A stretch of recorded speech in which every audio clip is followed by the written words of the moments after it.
어릴 적 부모님께 비밀로 하고 친구 3명과 함께 뒷산 깊은 곳에 들어간 적이 있다. 30분 정도 걸었을까? 폐가로 보이는 집이 하나 나왔다. 우리는 잔뜩 들떠서 폐가 안을 살펴보았다. 방이 3개인 집이었고 층은 하나였다. 거실에는 야한 책이 몇 권 놓여져 있었고 그때 당시 흥미가 없었기에 다른 방을 둘러보았다. 다른 방에 들어갔지만 딱히 가구 같은 건 없었고 유일한 가구는 벽장이었다. 호기심에 벽장문을 열었다. 그 안에는 약간 덩치가 있으신 아주머니 한 분이 등을 돌리고 앉아 있었다. 생각조차 못한 모습에 나는 공포나 의문보다는 당혹감에 너무 놀랐다. 하지만 몇 초가 지나도 아주머니는 등을 그대로 돌린 채 앉아 계셨다. 나는 이대로 조용히 벽장문을 닫으면 들키지 않을 것이라는 단순한 생각으로 벽장문에 손을 대는 순간 아주머니가 갑자기 뒤를 돌아보았다. 아직까지 확실히 기억에 남아있다. 아주머니의 얼굴에는 눈알이 없었고 눈 부분이 검은 구멍이었다. 벌린 입 안에는 이빨이 하나도 없었다. 그리고 얼굴 전체에서 피가 흐르고 있었다. 나는 비명을 지르며 친구들은 생각도 하지 않고 쏜살같이 도망쳤다. 계속 엉엉 울면서 집까지 뛰어왔다. 집 앞에 도착했을 때 조금 냉정을 되찾았고 부모님께 이야기를 해야 하나 말아야 하나 고민했다. 아무래도 산속 깊은 곳까지 놀러간 거는 혼날 것 같다 보니 비밀로 하기로 했고 집에 도착한 나는 공포를 지우기 위해 게임을 하고 있었다. 게임기가 있는 방에는 벽장이 하나 있었는데 벽장에서 이상한 소리가 들렸다. 뒤를 돌아보았더니 벽장이 살짝 열리면서 아까 그 아주머니가 보였다. 나는 절규하며 부엌에 있는 어머니에게 울며 매달렸다. 엄마, 벽장에 아줌마가 있어. 어머니는 나를 달랜 뒤 벽장을 확인하러 갔다. 나는 무서워서 부엌에서 혼자 서 있었다. 아무것도 없는데? 어머니는 영문을 모르겠다는 표정으로 말씀하셨고 나는 조심스럽게 확인하기 위해 방으로 다가갔다. 어머니는 벽장을 연 채로 말했다. 어디에 아줌마가 있다는 거야? 하지만 벽장엔 아직 아주머니가 있었고 똑같이 눈알이 없는 채 피를 흘리며 나를 보고 있었다. 하지만 어머니는 아무것도 보이지 않는 듯 했고 나는 그 이후로 벽장이 있는 방에 최대한 들어가지 않았다. 지금도 벽장 안에 아주머니가 있는지는 모르겠지만 무서워서 확인을 못했다. 더욱 무서운 이유는 볼 때마다 그 아주머니가 조금씩 벽장에서 나오고 있다는 거다. 평소에 귀신을 자주 보는 친구가 있었어요. 가끔 그 친구의 이야기를 듣고는 했는데 그 친구는 다른 아이들보다 가위도 되게 자주 눌리더라고요. 그러던 어느 날 꿈에서 자기를 둘러싼 모든 사람들이 끊임없이 수근수근거렸대요. 슬쩍 눈을 떠보니 형체는 잘 알아볼 수 없는 사람 같은 형체만 보이고 그 수많은 것들이 자기 주위를 돌며 수근수근거리는 소리밖에 안 들렸다고 하더라고요. 근데 그 수근거리는 소리 사이로 규칙적으로 들리는 소리,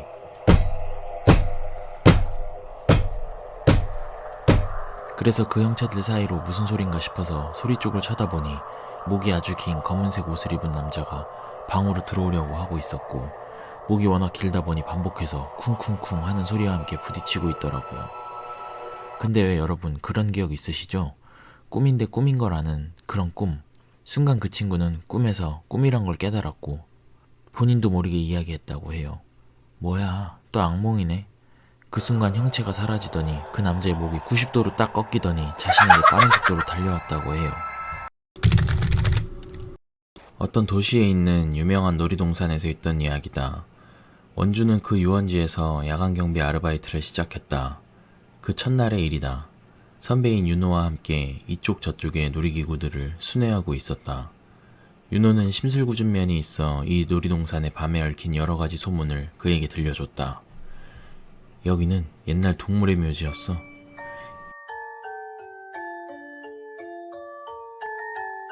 이 게임센터는 밤이 되면 검은 망토에 괴인이 달려다닌다. 등등. 그런 이야기를 하고 있는 동안에 가장 마지막 경비 코스인 귀신의 집에 도착했다. 마음 탓인지 주변의 공기에서 묘하게 곰팡이 냄새가 나고 끈적끈적한 허연 것이 몸에 들러붙는 것 같았다고 한다. 자, 들어갈까? 윤호는 문을 끼익 하고 열었다. 진한 어둠과 약간 축축한 공기가 두 사람을 감쌌다.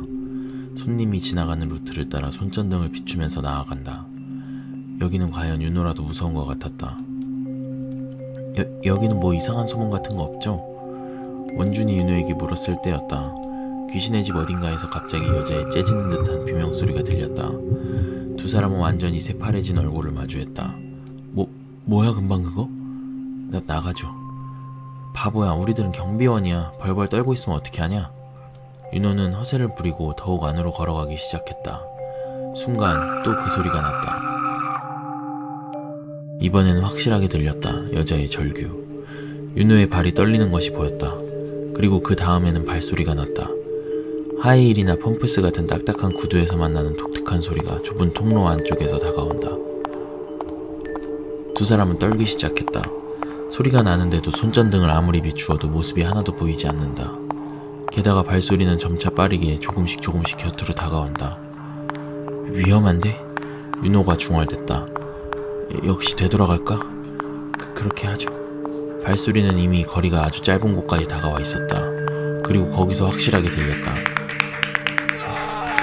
두 사람은 손전등이고 뭐고 던져버린 채 등을 돌려 쏜살같이 도망쳐서 사무실로 뛰어들어갔다. 사무실의 창문 저편에는 그 귀신의 집이 새까맣게 우뚝 솟아 있었다. 다음날 원주는 그 아르바이트를 그만두었다고 한다.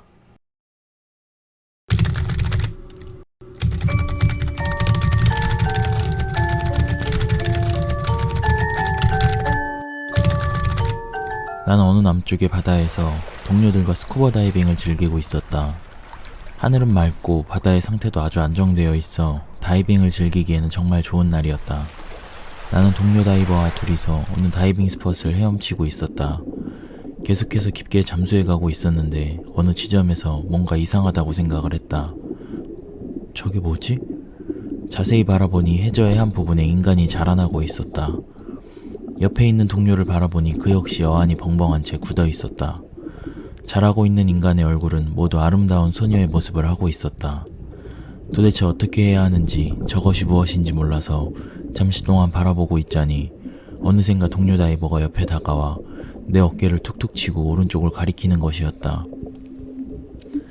그쪽을 바라보니 다이빙의 장비를 전혀 갖추지 않은 노인이 낫을 가지고 소녀들을 잘라내 수확하고 있는 것이었다. 무표정이었던 소녀는 수확되는 순간 엄청난 고통의 표정을 띄우며 달려나가고 있었다. 바닷속이지만 그 고통의 외침이 내게도 들려올 것만 같은 소름 끼치는 얼굴이었다. 그러나 그 얼굴마저도 잘려나간 발에서 퍼져나온 소녀의 피로 인해 보이지 않게 되어버렸다. 정신을 놓고 그 광경을 보고 있자니 노인은 어느새 조금씩 우리들 쪽으로 다가오고 있었다. 그리고 우리 바로 옆까지 다가온 노인은 완전히 굳어있는 우리들에게 얼굴을 돌리고 희죽희죽 웃으며 손에 있는 낫을 내밀었다. 마치 자네들도 해보겠는가? 라는 것 같은 느낌으로. 정신을 차렸을 때는 나와 동료 모두 병원의 침대 위였다. 산소가 떨어질 때가 가까워지도록 올라오지 않는 우리를 걱정한 동료 다이버가 우리를 구해준 것이다. 그 다이버는 우리가 본 것과 비슷한 것조차 보지 않았다고 이야기했다. 바다에서는 여러 환각을 볼 수도 있지. 그것이 바다의 무서움이고 아름다움이야. 라며 그 다이버는 우리에게 말했다. 하지만 나는 분명하게 말할 수 있었다. 내가 겪은 것은 결코 환각 따위가 아니라고.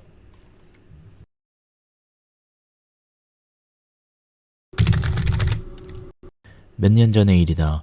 집에 돌아가던 도중 회사에 물건을 놓고 왔다는 것을 알아차리고 회사로 되돌아갔다. 늦은 시간이었기에 사무실 안에는 아무도 없었다. 나는 실내에 불을 켜고 내 자리에 앉아서 물건을 챙기려 하는데 뭔가 분위기가 싸하게 느껴졌다. 설명하기는 어렵지만 온도가 내려간 것처럼 한기가 돌고 소름이 돋았다. 이상하게 생각한 나는 그 주위를 쓱 둘러보았다. 옆에 좁은 책상 밑에 한 상급자가 웅크리고 눈을 치켰던 채 나를 째려보고 있었다. 선배님, 무슨 일이세요? 물어도 대답은 없었다. 기분이 나쁘고 뭔가 소름이 돋아 어서 놓고 온 물건을 가방에 넣고 도망치듯 회사에서 벗어났다. 그런데 다음날 회사에 가서 나는 놀라지 않을 수가 없었다. 어제 그 선배의 부고장이 책상에 올려져 있었다. 더욱 놀라운 것은 내가 회사에서 그 선배를 목격하기 1시간 전에 그는 이미 열차 선로에 투신하여 자살했다고 한다.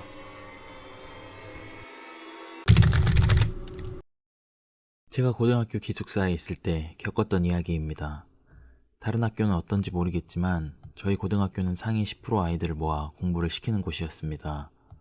기숙사에서 특강은 물론이고 공부 시간도 관리해줬죠. 제가 그 일을 겪었을 당시는 시험 기간이었고 아무래도 공부에 욕심이 있는 친구들이 공부하다 보니 자연스럽게 경쟁 의식이 생겨 다들 기본 새벽 4시까지도 공부를 했습니다. 보통 3시 반이 조금 넘으면 잠을 자기 위해 방으로 올라가곤 했습니다. 저도 평소와 다름없이 3시가 조금 넘어 마무리를 한 뒤 방으로 향했습니다. 가볍게 씻은 뒤 방에 갔을 땐 제 룸메이트가 잘 준비를 하고 있었습니다. 그렇게 잠이 들려는 찰나 웬 노크 소리가 들렸습니다. 처음에는 사감 선생님인 줄 알았습니다. 시험 기간에는 잘 안 돌아다니시지만 평소에는 너무 늦게까지 공부를 못하게 했기 때문이었습니다. 그런데 룸메이트나 저나 침대에 있었고 시험 공부를 막 끝내고 올라온 터라 피로에 찌들어 있어서 노크 소리를 무시했습니다. 그렇게 또 잠이 들려는 찰나 다시 노크 소리가 났습니다. 짜증이 나서 룸메이트에게 나가보라고 했지만 제가 피곤한 만큼 룸메이트도 피곤했으니까요. 서로 짜증을 내며 이불을 뒤집어 썼습니다.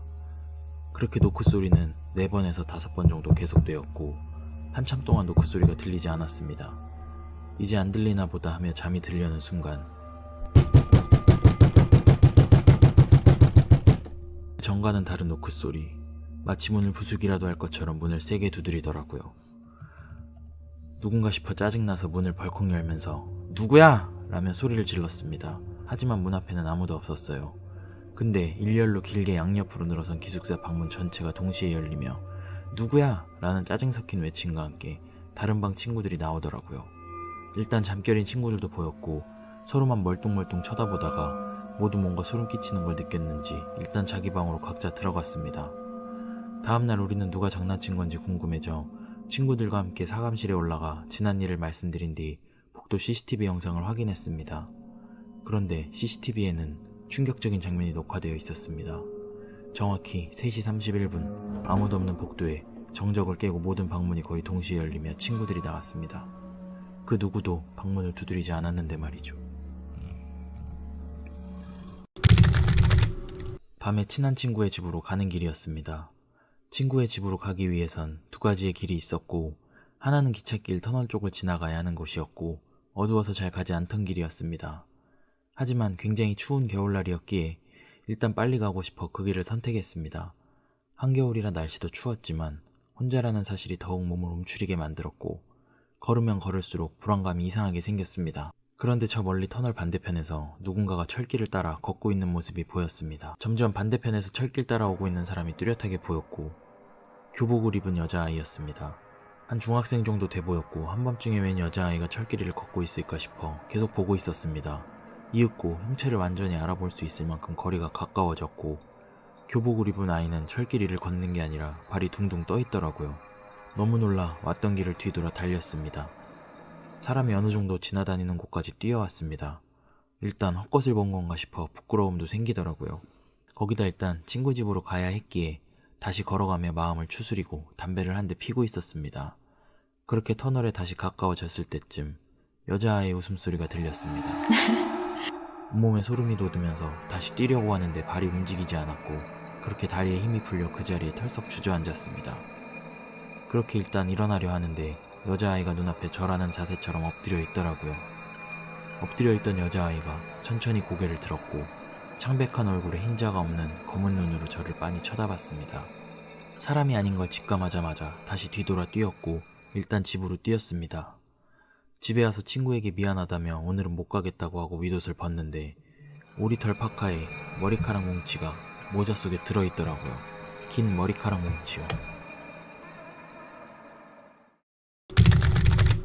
20살 때 있었던 일입니다. 대학 입학하면서 용돈이라도 제가 벌어 쓰려고 생애 첫 아르바이트를 알아보게 되었습니다. 일자리를 알아보던 중 시급이 2만 원인 식당을 찾게 되었습니다. 저희 집과 거리가 꽤 멀긴 했지만 시급이 괜찮아서 주소, 업무 등을 알아보았습니다. 가게 주소를 확인하니 외곽이긴 했지만 한 번만에 가는 버스도 있었고 식당 시설도 좋아 보여 지원하기로 마음먹었죠. 사이트에 적혀있는 핸드폰 번호로 전화를 걸었는데 한 여성분이 받으시더라고요. 구인 광고를 보고 연락드렸다고 말씀드린 뒤 제 소개를 간단히 한 후 그 가게에서 일하고 싶다고 말했습니다. 그러자 전화를 받은 여성분이 자신이 그 식당의 사장이라며 저에게 몇 가지 질문을 했습니다. 어머, 아가씨 잘됐다. 그런데 우리 가게 메뉴판 글씨가 좀 작아서 말이야. 혹시 안경 껴? 아, 저 안경 안 껴요. 시력이 좋아요. 어머, 진짜? 그럼 술이나 담배는? 우리 가게가 금연이기도 하고 직원들도 다 담배를 안 피워서. 술은 조금 하지만 담배는 안 피워요. 술은 하는구나. 그래, 술 정도는 괜찮지. 사장님의 질문이 끝난 것 같아 저도 한 가지 질문을 했습니다. 사장님, 다른 곳에 비해 시급이 많던데 특별한 이유가 있어요? 일이 많이 힘든가요? 아, 아니. 일은 다른 식당 홀서빙이랑 비슷한데 여기가 거리가 있어서 교통비 포함한 거야. 아, 네. 더 궁금한 거 없지? 그럼 내일 오전 10시에 면접 보러 올 수 있어? 아, 그리고 조금 늦어도 괜찮으니까 택시 말고 버스 타고 와. 택시는 택시비 많이 나오잖아. 그렇게 사장님과의 전화통화가 끝나고 인사를 한 뒤 전화를 끊었습니다. 속으로 땡 잡았다며 내일 출근 준비를 하고 잠이 들었습니다.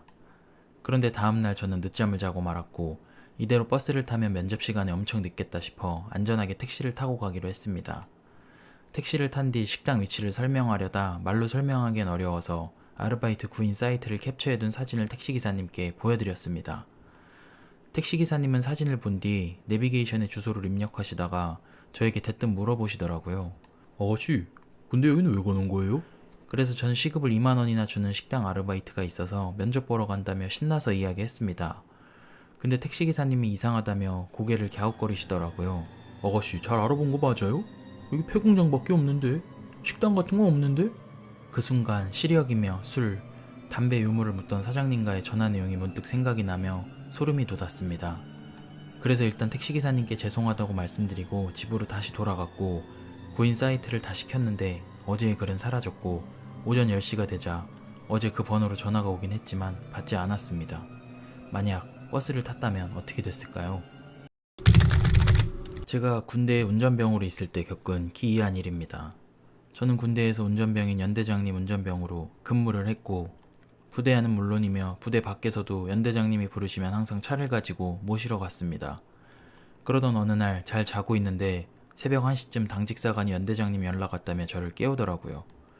전화를 받아보니 연대장님이 친구와 잠시 놀러 가셨는데 술을 많이 마셔 태우러 오라는 연락이었습니다.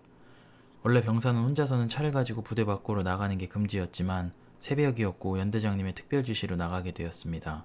그렇게 저는 부대 내에 있던 연대장님의 개인 승용차를 가지고 연대장님이 계신 곳으로 가고 있었습니다. 부대가 산속에 있다 보니 도로를 따라 산을 내려가고 있는데 저 멀리서 8살 정도 되어 보이는 여자아이가 혼자 서 있더라고요. 이 시간에 왜 여자아이가 있지?